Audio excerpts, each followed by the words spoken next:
Hello everyone, कैसे हो आप लोग। आई होप आप सब अच्छे होंगे। तो जिसका भी एडमिट कार्ड निकल गया है उनके लिए बधाई, और जिसका एडमिट कार्ड नहीं निकला है जल्दी जल्दी से अपने एडमिट कार्ड डाउनलोड कर लीजिए 11th-12th के। और जिसका सारंग में पेपर स्थगित था, वैसे मेरा सारंग में ही पड़ा है, पता नहीं ये कहाँ है। लगता है ये एग्ज़ाम, बिहार के एग्ज़ाम के चक्कर में ना पूरा बिहार ही घूम लूँगी मैं। वैसे तो ये वीडियो मैंने बनाया है जैसे कि मेरा कंप्यूटर साइंस है 11th-12th में सब्जेक्ट।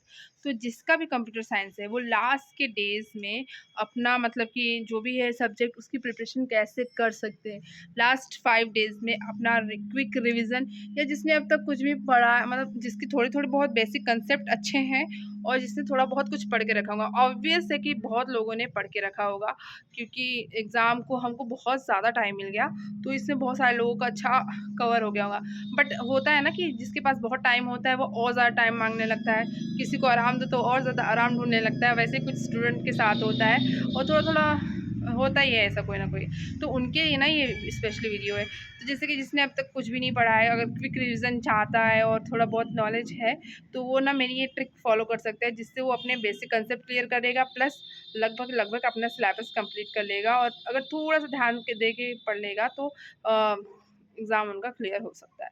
जैसे कि art of teaching easy subject है, वो तो आप लोगों ने किया ही होगा। जैसे कि सीटेट में वो रहता है, कॉमन है, बस थोड़ा सा उससे अलग है, थोड़ा सा हाई लेवल पड़ जाता है। सीटेट से अलग बोल सकते हैं, बिल्कुल सीटेट जैसा नहीं है art of teaching.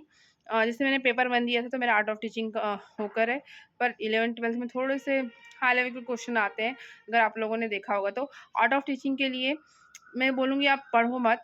Sachin sir की एक मैराथन है वो देख लो, या आलोक सर हैं एक, उनकी मैराथन देख सकते हो, या फिर वो मैराथन देखकर मतलब बेसिक कंसेप्ट आप क्लियर कर लो। उसके बाद उसके क्वेश्चंस लगा लो। एक वीडियो ढूँढनी भी नहीं है, मैं आप लोगों को वो वीडियो का नाम भी बता दूँगी, उसका लिंक भी डिस्क्रिप्शन में दे दूँगी। तो वो जो चैनल है ना, 2 घंटे में 2020 से लेके 2023 तक जितने भी आर्ट ऑफ टीचिंग के क्वेश्चंस हुए हैं वो सारे एक वीडियो में करा के रखे हैं। इससे आपका टाइम सेव होगा, प्लस आप क्वेश्चन की वैरायटी समझ जाओगे, प्लस आप कितने क्वेश्चन आते हैं वो समझ जाओगे। और वो क्वेश्चंस ना आप ज़रूर कर लीजिएगा, क्योंकि प्रीवियस ईयर क्वेश्चन पेपर बहुत ज़्यादा रिपीट हो रहे हैं। मैंने अभी मैथ्स का पेपर देकर आई हूँ, पेपर 1 का, पूरे क्वेश्चन रिपीट हुए थे। मतलब समझ लीजिए सारे के सारे क्वेश्चन रिपीट हुए थे। आर्ट ऑफ टीचिंग का तो नहीं, पर जो मेरा मेन सब्जेक्ट था मैथ, उसमें तो बहुत मतलब 1-2 क्वेश्चंस ही होंगे जो अलग होंगे, नहीं तो बाकी सारे क्वेश्चन रिपीट हुए थे। तो इसलिए मैं आप लोगों को कहूँगी कि प्रीवियस ईयर में बहुत ज़्यादा फोकस करिएगा, और बहुत ज़्यादा क्वेश्चन रिपीट हो रहे हैं। तो अब ये हो गया आर्ट ऑफ टीचिंग की बात। अब दूसरी बात ये है कि जिसका कंप्यूटर साइंस का पेपर है वो कैसे अपने सब्जेक्ट का रिविजन करे क्विकली, और प्लस उस कंप्यूटर साइंस में जो मेन टॉपिक है, जैसे नेटवर्किंग से 7 से 8 क्वेश्चन पूछा गया था पिछले बार। अपना ये नेटवर्किंग में डेटा लिंक लेयर वगैरह जो भी 7 लेयर्स है, वो एसआर मॉडल की, उसकी सारे क्वेश्चंस ना बहुत अच्छे से करिएगा। रूटर का टॉपिक बहुत अच्छे से करिएगा, क्योंकि इससे 3-4 रूटर से तो 3-4 क्वेश्चन पूछे गए थे। बहुत लोग राउटर कहते हैं, but that is not router, that is router.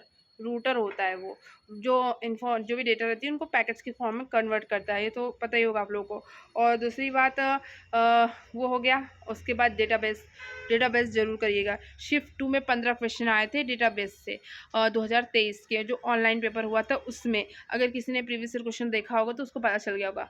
तो कुल मिलाकर आपको प्रिपरेशन कैसे करनी है, आप लोग प्रीवियस ईयर के क्वेश्चन करिए।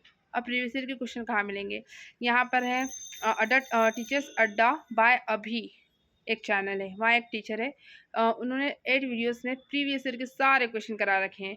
प्लस स्टडी विद अरोरा एक चैनल है, उन्होंने ना टॉपिक वाइज 2 वीडियो डाले हैं, एक नेटवर्किंग पे और एक डेटाबेस पे। तो वो क्वेश्चंस कर लीजिए, उसमें दोनों शिफ्ट के उन्होंने प्रीवियस ईयर के क्वेश्चन करवाए हैं, तो वो बहुत बेनिफिशियल होने वाले हैं।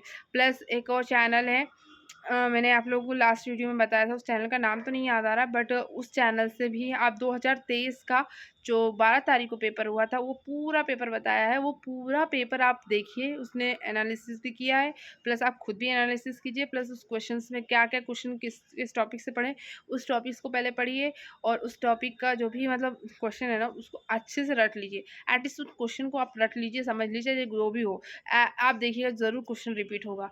दूसरी बात ये, अब ये तो मैंने बताया कि प्रीवियस ईयर क्वेश्चन करना है। अब जैसे कंसेप्ट जिसके क्लियर नहीं है, कॉन्सेप्ट क्लियर करने के लिए सबसे बेस्ट नीरज सर की वीडियोस देखिए।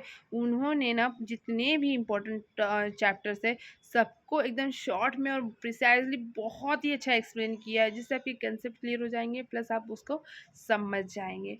तो ये ट्रिक ज़रूर आप फॉलो करिएगा, मैं आपको गारंटी देती हूँ आप ज़रूर क्वालिफाई कर लेंगे। अगर आपकी थोड़ी सी भी बेसिक कंसेप्ट क्लियर है तो आप ज़रूर एग्ज़ाम क्वालिफाई कर लेंगे। और मैंने भी ये ट्रिक फॉलो की है क्योंकि मेरा तो फुल फोकस 9 to 10 मैथ्स में था, तो मैं उसमें फोकस कर रही थी। अब मेरे पास टाइम था, 10 दिन का टाइम था, बट वो मेरा वेस्ट हो गया। कुछ प्रॉब्लम हो गई थी घर में, प्लस प्रॉब्लम भी अलग बात है, बच्चे भी बहुत ज़्यादा परेशान कर रहे थे, और प्लस पता नहीं मैं भी कुछ वही कहा है ना, आराम मिलता है तो आराम ज़्यादा ढूंढने लगता है आदमी, वैसा ही कुछ हो गया था। इस समय इतनी भूख लग रही, इतनी नींद लग रही है कि क्या ही बताऊँ, पढ़ना नहीं हो रहा था। फिर मुझे याद आया, नहीं नहीं यार, अगर भूख नींद पे जाएंगे तो हो गया नौकरी, तो फिर भूख नींद, फिर नौकरी नहीं मिली तो भूख नींद ऐसे ही खो जानी है।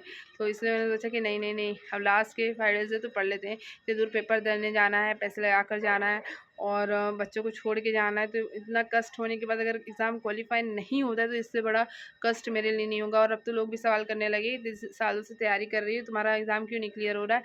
तो एग्ज़ाम क्लियर करना बहुत ज़रूरी है गाइस, सो थोड़ा फोकस करके पढ़िए। और मैं भी पढ़ाई कर रही हूँ, और कुछ सजेशन या कमेंट हो तो मुझे ज़रूर बताइएगा। चलिए इसी के साथ मिलते हैं नेक्स्ट वीडियो में, बाय बाय गाइस।